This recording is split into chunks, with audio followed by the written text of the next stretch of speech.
भोपाल से प्रस्तुत हैं प्रादेशिक समाचार।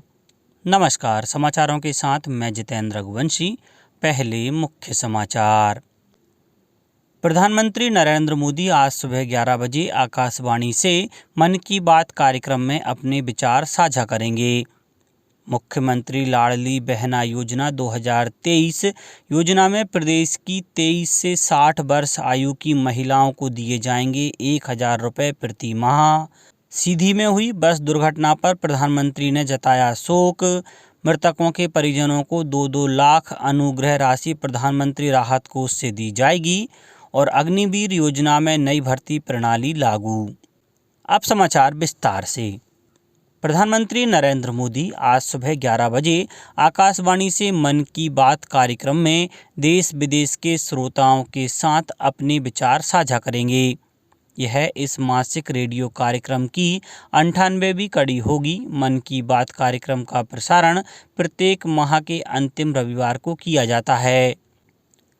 प्रधानमंत्री नरेंद्र मोदी ने कहा है कि वर्ष 2023-24 के बजट में सबसे अधिक महत्व युवा वर्ग और उनके भविष्य को दिया गया है। नई दिल्ली में कौशल और शिक्षा के माध्यम से युवा सशक्तिकरण विषय पर एक वेबिनार में श्री मोदी ने कहा कि बजट में शिक्षा व्यवस्था को व्यावहारिक और उद्योगों के अनुकूल बनाने पर ध्यान केंद्रित किया गया है। श्री मोदी ने कहा कि शिक्षा क्षेत्र में अभी तक लचीलापन नहीं था, लेकिन उनकी सरकार ने इसको बदलने की कोशिश की है। उन्होंने कहा कि युवाओं को कुशल बनाने और भविष्य की मांग को ध्यान में रखते हुए शिक्षा के क्षेत्र में परिवर्तन किए गए हैं। श्री मोदी ने कहा कि भविष्योन्मुखी कदमों से ज्ञान, कौशल, अनुसंधान और विकास की रूपरेखा बदलेगी। प्रधानमंत्री ने कहा कि सरकार कक्षा से अलग के अनुभव के लिए युवाओं के प्रशिक्षण और प्रशिक्षुता कार्यक्रमों पर जोर दे रही है। उन्होंने कहा कि प्रशिक्षुता को बढ़ावा देने की आवश्यकता है, क्योंकि इससे विद्यार्थी भविष्य के लिए तैयार हो पाएंगे। मुख्यमंत्री शिवराज सिंह चौहान की अध्यक्षता में भोपाल में मंत्री परिषद की वर्चुअल बैठक में कई महत्वपूर्ण निर्णय लिए गए। बैठक में 23 से 60 वर्ष आयु के मध्य की विवाहित महिलाओं के सर्वांगीण विकास के लिए मुख्यमंत्री लाडली बहना योजना 2023 का अनुमोदन किया गया। योजना में पात्र महिलाओं को 1000 रुपये प्रति माह के मान से राशि सीधे उनके खाते में जमा की जाएगी। योजना में समस्त आवेदन निःशुल्क ऑनलाइन प्राप्त किए जाएंगे। वहीं बैठक में अन्य निर्णयों के साथ मध्य प्रदेश उद्योगों की स्थापना एवं परिचालन का सरलीकरण अध्यादेश 2023 के स्थान पर मध्य प्रदेश उद्योगों की स्थापना एवं परिचालन का सरलीकरण अधिनियम 2023 को प्रतिस्थापित किए जाने के संदर्भ में निर्णय लिया। प्रधानमंत्री नरेंद्र मोदी ने कहा है कि एग्जाम वॉरियर्स पुस्तिका का उद्देश्य विद्यार्थियों को परीक्षा के तनावों से मुक्त रखना है। श्री मोदी ने शिक्षा राज्य मंत्री अन्नपूर्णा देवी के एक ट्वीट के जवाब में यह बात कही। श्रीमती अन्नपूर्णा देवी ने कहा था कि झारखंड में कोडरमा के एक स्कूल के विद्यार्थियों को एग्जाम वॉरियर पुस्तिका पढ़ने के बाद परीक्षा संबंधी तनावों से मुक्त होने में मदद मिली है। केंद्रीय कार्मिक, लोक शिकायत और पेंशन मंत्री डॉक्टर जितेंद्र सिंह सोमवार को नई दिल्ली में सेवानिवृत्ति से पूर्व परामर्श कार्यशाला का उद्घाटन करेंगे। पेंशन और पेंशनभोगी कल्याण विभाग द्वारा आयोजित इस कार्यशाला से केंद्र सरकार के अवकाश ग्रहण करने वाले कर्मचारियों को लाभ मिलेगा। इस अवसर पर श्री सिंह केंद्रीय सिविल सेवा एक्स्ट्रा ऑर्डिनरी पेंशन नियम 2023 पुस्तिका का भी विमोचन करेंगे। ये नियम 84 साल के बाद संशोधित किए गए हैं। देश भर में अब तक 80-49 कार्यशालाएं आयोजित की जा चुकी हैं, जिनमें 6800 से अधिक अवकाश ग्रहण करने वाले कर्मचारियों ने भाग लिया। प्रधानमंत्री नरेंद्र मोदी ने सीधी में हुई बस दुर्घटना पर गहरा दुख प्रकट किया है। उन्होंने कहा कि मध्य प्रदेश सरकार प्रभावितों को हर संभव मदद उपलब्ध करा रही है।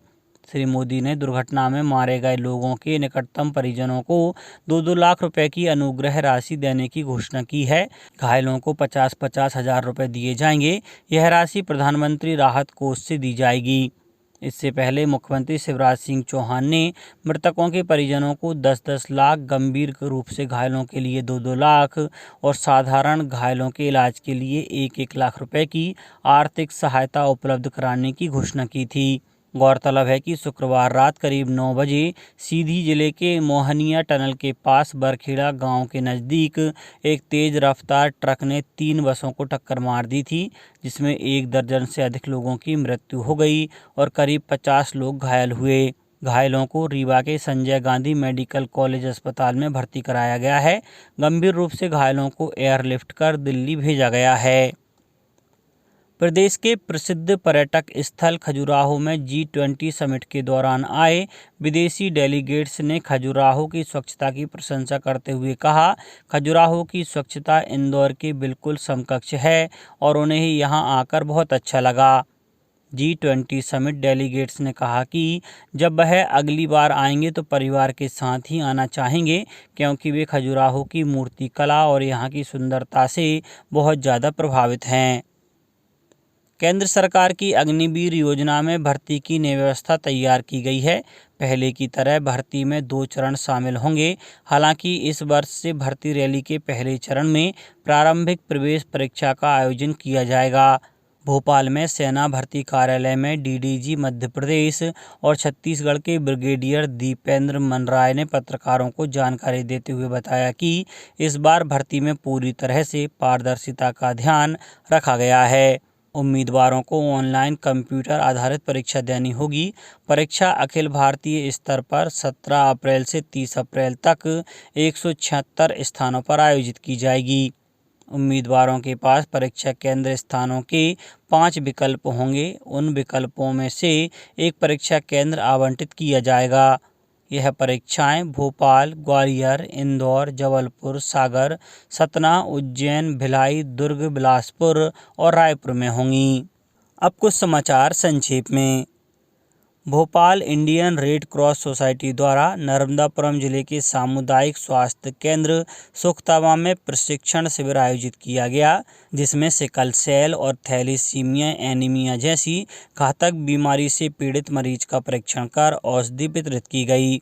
देवास में कल स्वास्थ्य शिविर का आयोजन किया गया, जिसमें चिकित्सक विशेषज्ञों द्वारा शिविर में बाल, हृदय एवं मूक बधिर रोगियों की निःशुल्क जांच, परामर्श प्रदान कर उपचार किया गया। आगरमालवा में सड़क दुर्घटना, भगदड़, अग्निकांड सहित CPR के बारे में पुलिस जवानों को प्रशिक्षित किया गया। होली के त्यौहार को देखते हुए पश्चिम रेलवे रतलाम मंडल से होकर ओखा से नाहरलगुन के मध्य एक ट्रेन चलाने का निर्णय लिया गया है।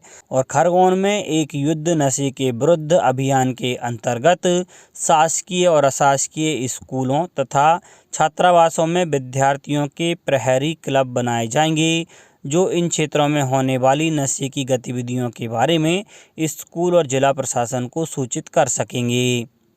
अंत में मुख्य समाचार एक बार फिर। प्रधानमंत्री नरेंद्र मोदी आज सुबह 11 बजे आकाशवाणी से मन की बात कार्यक्रम में अपने विचार साझा करेंगे। मुख्यमंत्री लाडली बहना योजना 2023 योजना में प्रदेश की 23 से 60 वर्ष आयु की महिलाओं को दिए जाएंगे 1000 रुपये प्रति माह। सीधी में हुई बस दुर्घटना पर प्रधानमंत्री ने जताया शोक।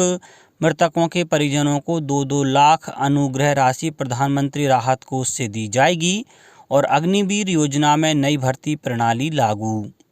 इस बुलेटिन में इतना ही। घर पर रहिए, सुरक्षित रहिए और सुनते रहिए प्रादेशिक समाचार।